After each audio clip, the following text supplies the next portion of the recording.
Fala, gurizada! Sejam bem-vindos a mais um vídeo aqui no canal Queimando Óleo em Engenharia e outras coisinhas. Eu sou o professor Luiz Roberto e vou dar continuidade a Teorias das Falhas por Fadiga, parte 3. Então, já sabe, se não é inscrito, inscreva-se no canal, já deixa o seu like para dar aquela fortalecida, compartilhe este e os outros vídeos com os teus colegas, ative o sino de notificações para ficar ligado nas novidades e comentem. Todo feedback é extremamente importante para melhorar a qualidade audiovisual do nosso canal.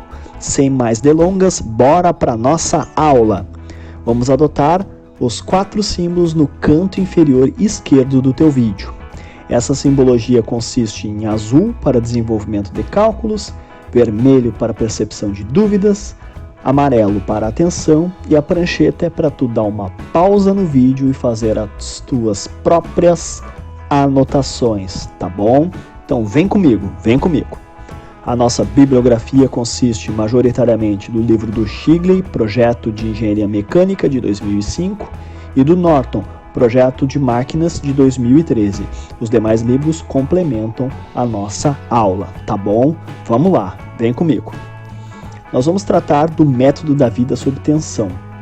Esta aqui é uma aula introdutória, serve para nós termos um fundamento e a significância deste método.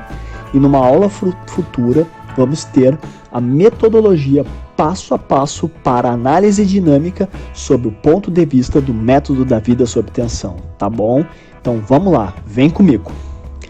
Este método é um dos mais práticos e rápidos para serem empregados na área industrial e em projeto e fabricação.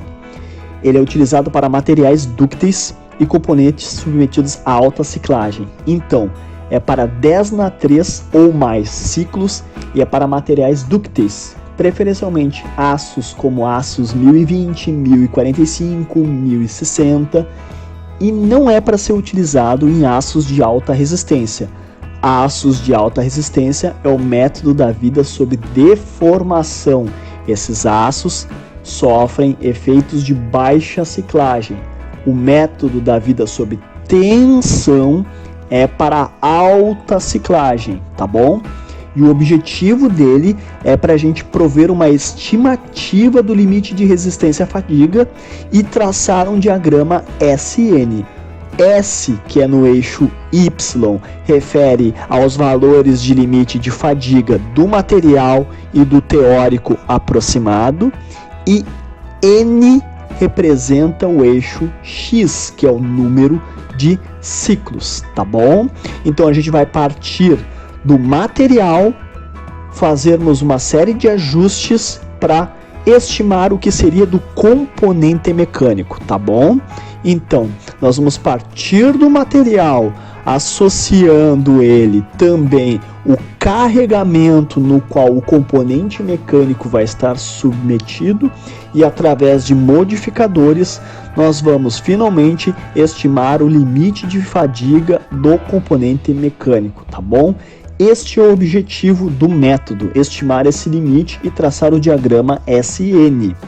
E depois traçar outros diagramas de critério de resistência à fadiga, mas primeiro traçar o diagrama SN, tá bom? Vamos lá. Quais são as dificuldades experimentais? Para fazer este método, nós precisamos fazer um ensaio de uma espécime, ou seja, de um corpo de prova submetido a flexão e rotação, especialmente em flexão pura, sem cisalhamento transversal, por meio de pesos, à medida que a peça rotaciona em torno do eixo. Então, o momento fletor é uniforme na porção curva do nosso corpo de prova, ao passo que a fratura em qualquer outra parte é devido à presença do defeito do material. Então, quando se faz um ensaio, espera-se que ocorra a fratura justamente na porção mais curva. Esse aqui é as medidas do corpo de prova segundo as normas, tá? Para o ensaio experimental de flexotorção. Então, Apesar de ser um ensaio mais fácil do que no caso do método da vida sob deformação, ainda assim é um ensaio experimental, ainda assim tem erros e incertezas inerentes, tá bom? Para a gente obter e continuarmos os nossos estudos, nós precisamos de uma curva, e essa curva é a curva SIN, ou curva de Wöhler, ou curva da banheira, popularmente chamado aqui pelas terras brasileiras. Bom, num dos eixos nós temos a resistência à fadiga, e no outro eixo nós temos o número de ciclos sob tensão.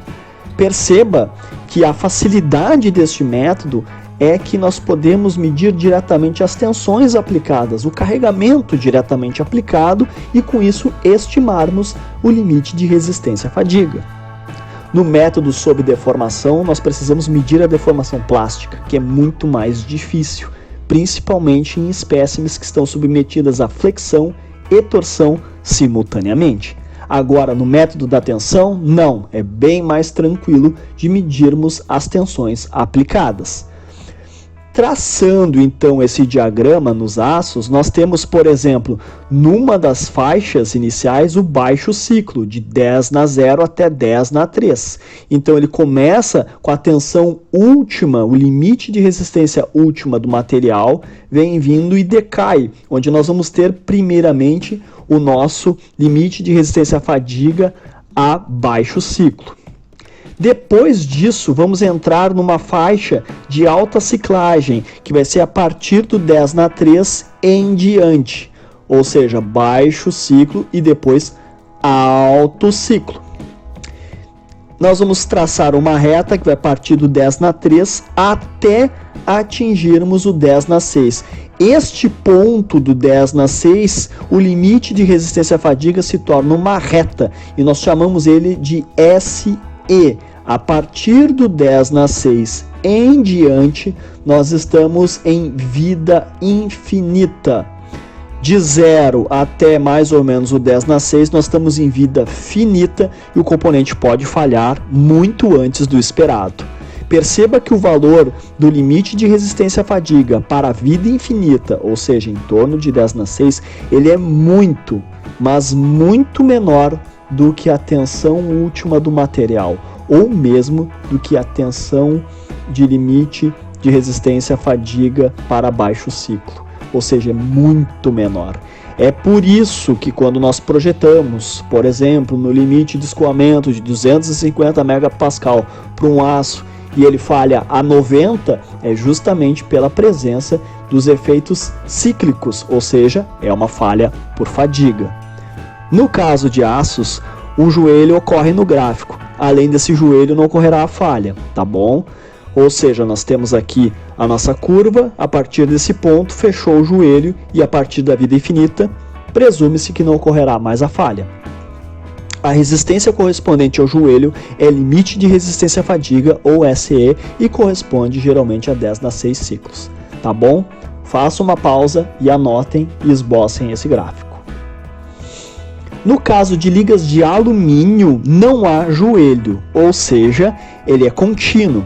Então se costuma utilizar um limite de ciclos de 5 vezes 10 na 8 de tensão inversa e usar essa ciclagem para estimar o limite de resistência nessas ligas de alumínio. O foco do nosso estudo e da metodologia que nós vamos apresentar é para aços, mas com um pouco de ajuste é possível usar a mesma metodologia, só que para alumínios, tá bom? Os gráficos são exatamente no mesmo sentido, tá? Aqui nós temos os limites de resistência, né? Ou seja, o pico da tensão alternada, e no outro o número de ciclos, tá bom? Mas isso aqui é para ligas de alumínio, ou seja, materiais não ferrosos, tá bom? Dúvidas até o momento? Então nós vamos agora para o fechamento da nossa aula, tá? As limitações do método da vida sob tensão. Este método não substitui os ensaios experimentais. Pelo contrário, é um requisito do método. Ou seja, tu precisa dos dados do material para então começar a fazer a estimativa. Mas para que fazer isso? Para tu ter dados tanto experimentais quanto teóricos, quanto de simulação numérica, e termos um relatório técnico que envolve todas as falhas e todos os motivos para que ocorram aquela fadiga daquele componente. Então, esta é a ideia, é ter uma estimativa para o componente mecânico e compreender o que ocasionou essa falha por fadiga. Então, a precisão não é obtida no método da vida sob tensão, é mais um complemento. De novo, aquela história da ciência e da engenharia. A engenharia, ela tem que prover a resposta, independentemente da forma como ela se apresenta, tá bom? Então nós vamos usar o quê? Ensaio experimental, procedimento analítico teórico e também simulação numérica. E tudo isso vai nos dar a nossa resposta. O propósito, então, deste método é entender por que essas falhas ocorrem e gerenciar um programa de manutenção eficaz.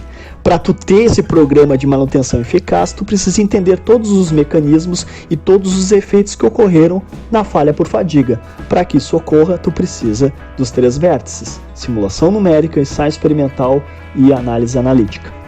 As abordagens analíticas em projeto de fadiga, no que se refere a esse aspecto, não exibem resultados absolutamente precisos. Tais resultados devem ser formados como um guia para a gente então entender um projeto contra a falha de fadiga. Tá bom?